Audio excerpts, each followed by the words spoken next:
शर्तिला एकादशी की कथा आज हम विस्तृत रूप से जानेंगे। आखिर ये मनाई क्यों जाती है?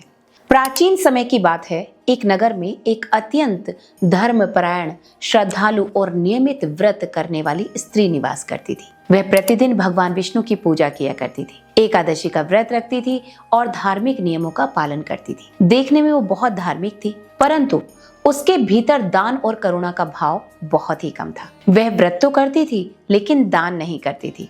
ना गरीबों को भोजन देती थी, ना ब्राह्मणों को अन्न देती थी, और उसका ये मानना था कि केवल उपवास और पूजा से ही मोक्ष मिल जाएगा।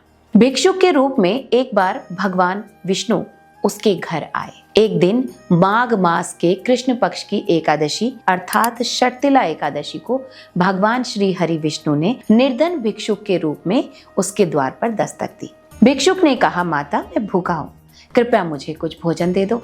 स्त्री ने कहा, आज एकादशी है, मेरे घर में भोजन नहीं है, मैं केवल व्रत करती हूँ। भिक्षुक ने पुनः विनम्र स्वर में कहा, यदि भोजन नहीं है तो जो कुछ आपके पास हो वही दे दो।